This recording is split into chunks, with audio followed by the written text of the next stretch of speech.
Alright, welcome back to Nick Lenz's Comic Corner, Classic Known Classics. This is episode number 2065 and Doubleshot 1959. I got two Batman trades. First one is very recent, and it's also the last trade that collect issues from this writer's run. Though it's the front story. So basically, let me talk about the book. We have Batman, Shadow the Bat, the Tower.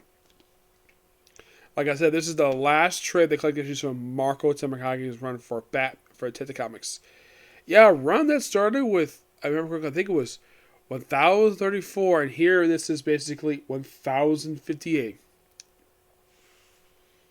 Roughly I think it was like a 25 issue run over the course of like a year.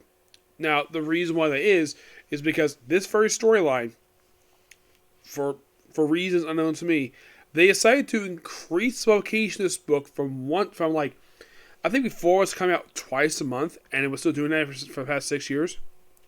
And they decided to increase it up until publishing weekly. Yes. Plus, you gotta love that cover artwork. One of two storylines. The other course is called House of Goth, which I'll discuss it in another comic corner. But this is a 12-issue story arc. Yeah, roughly 12 issues. That most of the book explores the whole concept of Arkham Tower. This was basically brought up, I believe, in Shadow War. They mentioned this very story arc basically as part of that particular story arc. When it ended, it led into this very story arc here. What is Arkham Tower, you might ask? Arkham Tower is the brand new building they built in the middle of Gotham City to replace Arkham Asylum, which had been the primary housing of Batman's most famous villains since the 70s. This was the second time it's been destroyed in this current continuity. The first time was actually during Batman Eternal. Yep. And the second time was during Fear State. Yep. So you personally got blamed for that first time. I believe it was actually both times you can blame kind of James Tinney for responsible for doing that. Mainly because he wrote both times. Now, the tower itself, if you're curious what the heck this tower looks like, this is the tower right here. That's the tower. It apparently, it's like basically like where. Now, here's the thing. This book also brings in Dr. Chase Meridian of Batman Forever, though technically this book was not her first appearance. You could say it's first proper appearance because she made a quick appearance in, I think it was Legends Arc 900-page Super Spectacular issue number 4. That was technically the first appearance, and this is a more prop appearance. And makes sense for her to be here because she's a psychiatrist. Of course. If you're curious, where's Dr. Jeremiah Arkham, you might ask? A man who was supposed to be in charge of Arkham Asylum. Well, the original Arkham Asylum, that is. He is not in the story. Nope, he is not. Do not know the reason for it. Batman barely plays a role in the story because here's the thing. Despite the fact Batman is the primary character of this storyline, it has zero focus on him. He's not the primary character. It's Batwoman. Yes. I'm not sure why they couldn't call this simply Batwoman. Because clearly put, this is basically her story.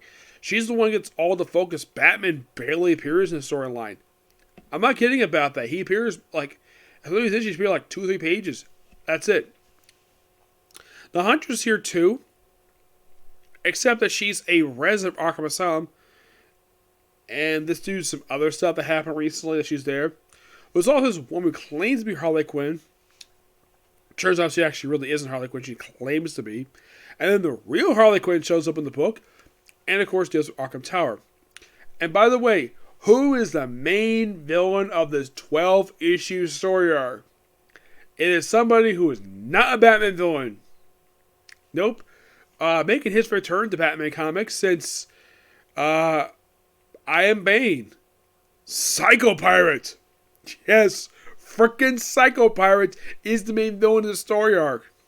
Along with the guy who he works with, apparently the new head of Arkham Tower. All the crazy drug stuff. And also the Penguin's here too. Yes, the freaking Penguin. Excuse me. The guy who's in charge of this place is called Dr. Weir. That's the guy's name. Now, the thing has got multiple forwards. As how many patients are here, they don't really say.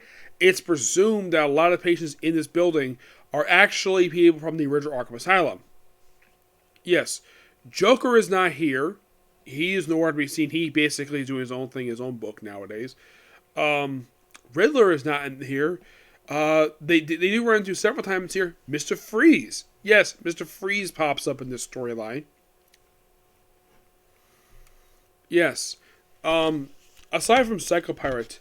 Oh, by the way, the artwork in here is done by 4 different artists. We have Danny Minky, who's an inker. Now he's an artist for some reason. Ivan Reyes, very good artist. Max Rainer.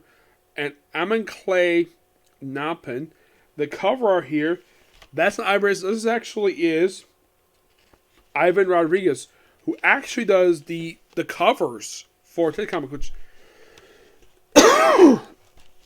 I love the whole realistic stuff, really, this one.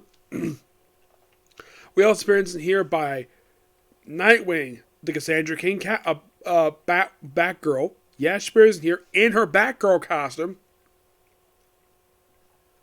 Which I'm like, that's cool. Yes. I gotta admit, this, in my opinion, is a really good story arc. I love this thing. It was really good. And for the final story arc of Mariko Tamaka's run, it's good. Really good. I give it 9.5 out of 10. I do disagree with critical thinking when it comes to Mariko Tamaki as a writer, because he describes her as an okay writer. I think she's a very good writer. We have 2 different opinions. That's the thing with me and him. I've never spoken to him at all. I've quoted his videos once, where he basically kept dissing Steph Phillips a lot. I mean, I enjoyed that book. I think it's a really good book for the DC Comics. And he keeps dissing the writer. He keeps disrespecting her work on the book. And he describes Mariko Tamaki as an okay writer. And he thinks that Shadow of the Bat was a bad storyline. No, it wasn't. It's his opinion. Fine, whatever. In my opinion, this storyline is really good.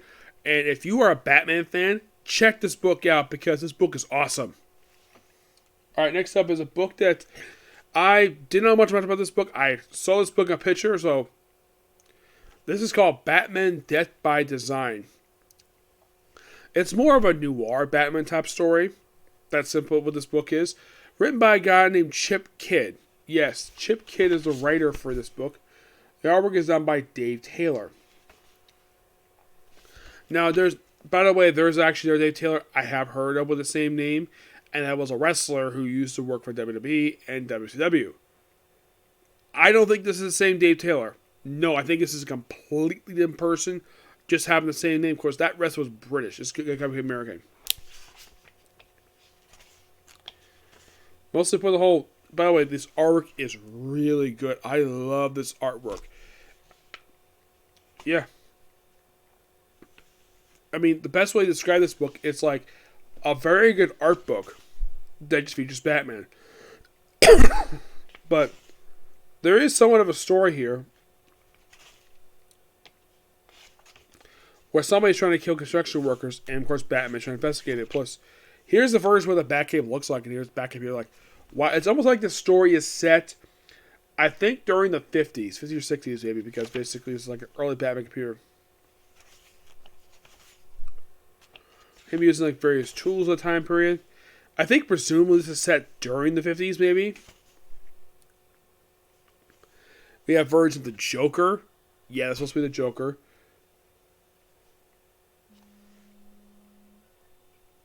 As for this guy here, just some guy called X. Plus, he got a lot. The bat costume is really good. I love the bat costume. Here's a much more close look at the costume. It is really good. I enjoy this. The symbol itself reminds you a lot of the Frank Miller suit. Mm-hmm.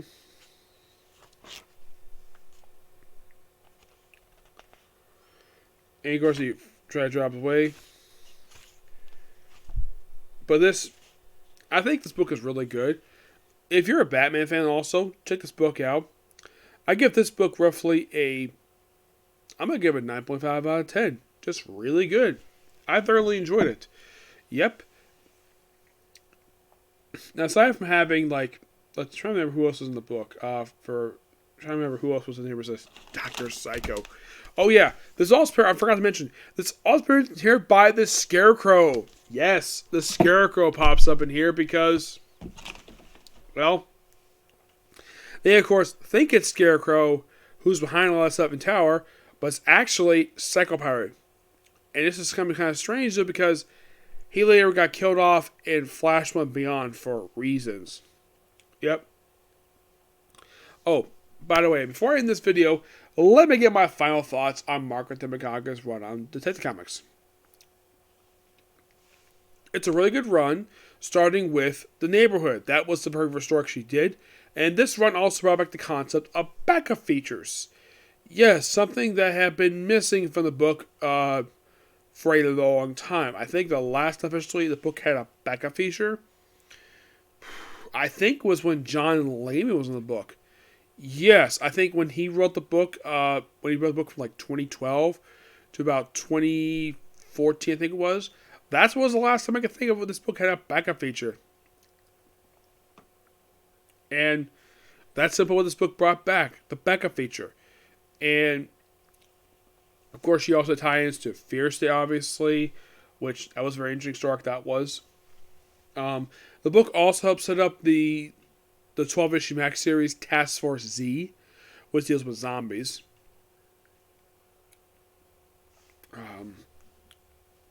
There's a lot of stuff here with this one. Basically, a little over a year's worth of storytelling. Excuse me. You basically have 25 issues told, released over the course of like, I think it was like a year and a half. Yes. And I think the Shadow Bachelor was an interesting idea. I was kind of surprised they said I do this, but when I was reading this when it was coming out, I was thoroughly enjoying every issue. Reading the Tower storyline, it basically felt like a basically a storyline you would like from Batman. That's just my estimate of the matter. Other people might think differently. People might think the story's awful. Me, I love it. There's also appearance here by Oracle as well. I forgot to mention here too. Yes. In the case of the Batman Death by Design, aside from Batman the Joker, there's also appearance here by Alfred. But in the case of Tower, is there any particular is Tim Drake in the storyline? No, he is not. He is not in the storyline at all. Surprisingly, this spot actually featured in the cover. Let's see if I can find it here. Yeah, this spot gives a spoiler on the cover. She's actually not in the story. Nope, nowhere in the story. Do not know why Sam Brown is on the storyline. It's just kind of weird. And I hope DC Comics bring back this artist for no storyline like this. Maybe do some interiors too. Maybe. Paredes definitely was a good choice for that one. Yep. But yeah, I'm gonna end it here. I could talk a long time about the Tower because of how much I love that story. But next up is gonna be a review for My Hero Academia. Yep. Next video. Bye.